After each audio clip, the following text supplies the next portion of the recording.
Hi, and welcome to today's episode of the Property Pod. My name's Libby, and today I'm joined by Will from our litigation team. Welcome to the podcast. Thanks for coming. Thank you very much. And we're going to talk about collective enfranchisement. So, Will, what exactly is a collective enfranchisement? Well, put simply, collective enfranchisement is a right of leaseholders to purchase the freehold of their block. So if you think about a typical block of residential flats, divided into individual leasehold units, the freehold will belong to a third party typically. So that may be a company or an individual, and that person is in control of the service charge and the ground rent. And to end that relationship, the leaseholders can join together and with each other collectively purchase the freehold from the freeholder. And that's, in essence, is collective enfranchisement. Okay, great. And why would leaseholders want to collectively enfranchise? Well, unfortunately, many freeholders over the years have developed a bad reputation, and sometimes the relationship between leaseholders and freeholders can become quite exploitative. The thing about collective enfranchisement is that it puts control in the hands of the leaseholders, so they can self-manage, self-govern, and they can control the service charge budget, for example, for their block. The primary drivers really are if, for example, there's been a lack of maintenance over the years and the leaseholders want to make sure that the property is maintained properly, or if they feel like the service charges are excessive, so they're too high and there's too much being paid to the freeholder for too little in return, then they may want to take control for that reason. But also the third main driver is that if your lease is quite short in terms of years, once you own the freehold, you can grant yourself a lease extension. So that's another primary motivation. But it's generally considered a healthier way of owning leasehold property because there isn't this difference between the freeholder on the one hand and the leaseholders on the other. Enables people who live in the same building or own property in the same building to be more in control of their situation in a general sense. So those are the main drivers for a collective enfranchisement application. And do all blocks of flats qualify for collective enfranchisement? No, they don't. It won't apply in all situations. In the majority of typical, block of flats, you would expect the block to qualify. But there are some qualifying criteria which you need to assess before you embark upon an application like this. For example, a block must consist of at least 2 flats. You need to look at the makeup of the block as well, because if more than 25% of the total floor space is non-residential, then that block won't qualify either. So you think about it in terms of where there are large commercial areas, shops on the ground floor, something like that, with flats above. A situation like that would need to be looked at more carefully to make sure that the qualifying criteria was met. The other thing to look at is the nature of the leases as well. So if you have a block of flats, you can't assume that all of the flats are held on long leases. So you need to make sure that at least 2/3 of those flats that are in the block are held on long leases, by which we mean sort of typical residential 100-year, that sort of thing leases. So there are some qualifying criteria. But in the whole, this is a process that's available to most leaseholders in my experience. Mm-hmm. And how do you get organised for collective enfranchisement? Well, in practice, you need someone with good organisational skills, someone within the block, whether they own the flat or live in the block, who's capable of bringing everybody together. Because in the first instance, it's an information exchange. Somebody needs to gather the information, embark upon the initiative, and communicate that to all of the other leaseholders to explain the merits of making the application.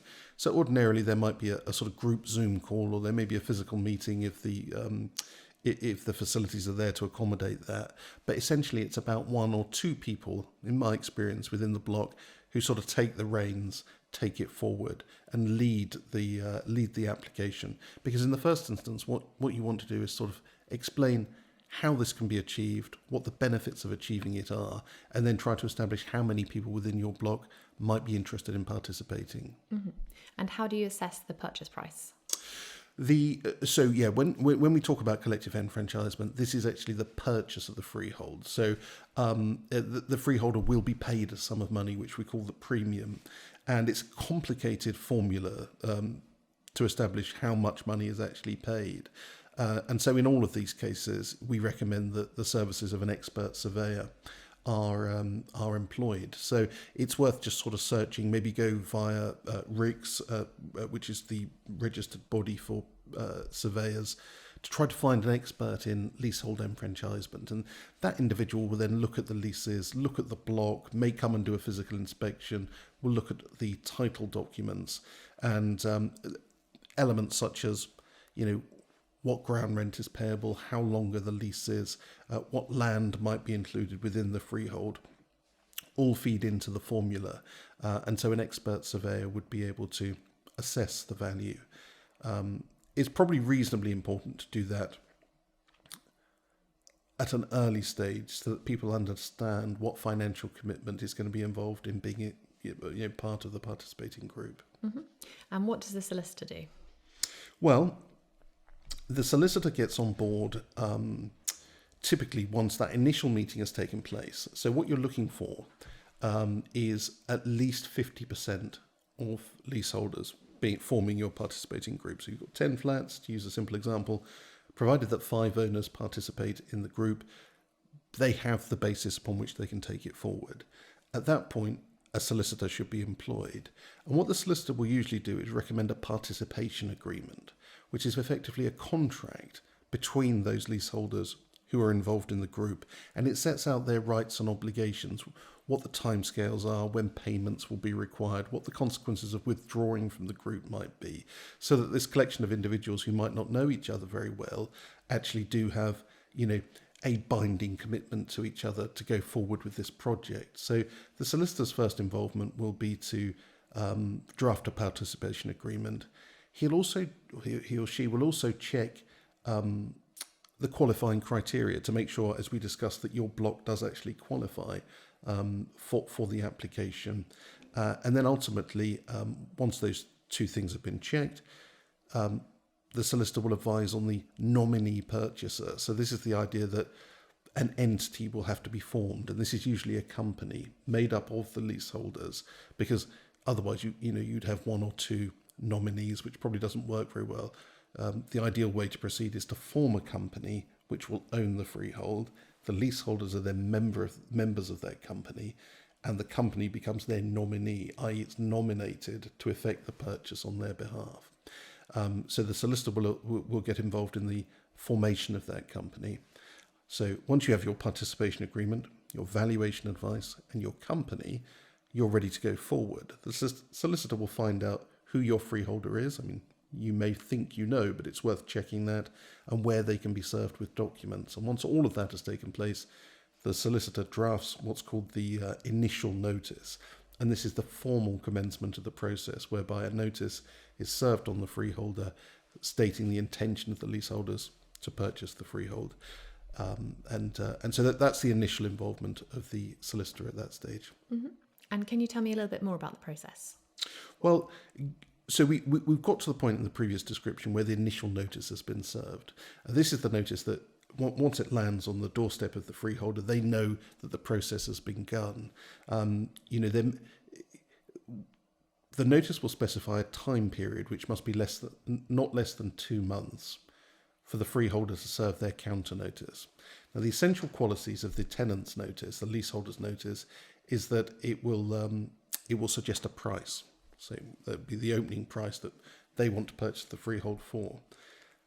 What happens then is that the freeholder sends the nominee company an information request. So they're saying, well, prove to us that you're actually entitled to purchase the freehold. And that's where the work of the solicitor becomes important, because your solicitor will have checked your entitlement before the notice is served. And so a response is made to that notice. The freeholder then commissions their own valuation advice, and then they serve a counter notice. And their counter notice effectively responds to your initial notice, and it says either, yes, we think you are entitled to purchase the freehold, or, and there are rare examples where this is the case, they say, no, we don't think you are entitled. For example, where the floor space is more than 25% non-residential, they might say you don't meet the qualifying criteria. But all of that should have been checked out. So that, as a group of leaseholders, you would be expecting a positive counter notice. The counter notice will suggest the freeholder's price, which inevitably will be higher than the leaseholder's price. There then begins a process of negotiation, which will last for at least 2 months and may last up to 6 months, during which valuers engage with each other, exchange their calculations and their evidence, and try to reach an agreement on what the price should be. In rare examples, an agreement isn't reached, and at that point the leaseholders group collectively make an application to the tribunal to determine the price that's payable. That application must be made within 6 months of the date of the counter notice served by the landlord. Applications to the tribunal are quite rare. It's normal, I would say in sort of 90% of cases, that an agreement is reached. Once the price is determined, there then begins a sort of conveyancing exercise whereby the freehold is transferred to the nominee company. And on the day of completion, the nominee company steps into the shoes of the freeholder. They then become responsible for all of the freeholder's obligations, which normally include repairing the block, insuring the block, and administering the regulations that relate to living in the block. So there's quite a lot of responsibility that transfers at that point, but of course that is the object of the exercise. And once that's completed, the final thing that a solicitor might do is have a look at the terms of the leases. So to the tenant leaseholders, now that they own the block and they're masters of their own destiny, they can make changes to their leases if they want to. One of the obvious changes, which I mentioned at the outset, is they may want to extend their leases to make them longer in term, which is one of the big values, really, of the exercise. So that, in summary, is the process. That's great. Well, thanks so much for coming on today's episode. It's great to have you on. You're welcome. Thank you. And for all you guys at home, if you did enjoy this episode, please don't forget to like, share and subscribe, and we'll see you in the next one.